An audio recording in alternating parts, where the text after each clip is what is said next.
Welcome to Daily Dose of Real Estate. This is episode number 5. I'm Tommy Walker, your real estate professional. And if this is your first time viewing, welcome.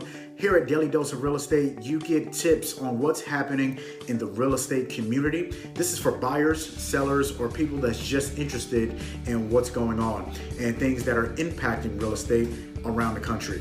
Today, I want to talk about the contracts when purchasing residential real estate. There's two contracts. Either you're on the buyer side or the seller side.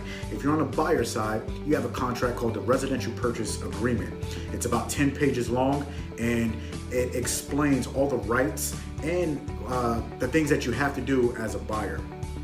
As a seller, you have your residential listing agreement, which is what we call in the industry a RLA. That contract only has 5 pages, and it explains all the rights and everything that a seller has to do in the transaction. Now, a buyer has a little more leeway when it comes to purchasing residential real estate. A buyer has more opportunity to get out of the deal for whatever reason, where a seller does not have that authority or doesn't really have that convenience of hopping out of a deal. So here's a sample of an RPA, 10 pages, and you can see how wordy it is. Very legal jargon oriented. So it's imperative that if you're sitting with your real estate professional and if you're a buyer, have your real estate professional go over each page of the RPA. That is very imperative. It's very important. A lot of information that you should know when it comes to your rights and what what you have an opportunity to do as a buyer and what the seller needs to do in the transaction. And the same goes for a seller.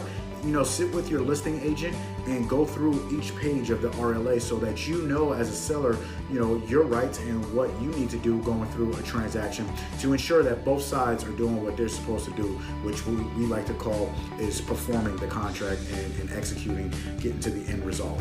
So, 2 contracts. RPA, Residential Purchase Agreement, RLA, Residential Listing Agreement. Very important that you as a consumer understand what the verbiage, the terminology, and what these contracts mean for you as purchasing or selling a property. This is Tommy Walker. I hope this added value to you.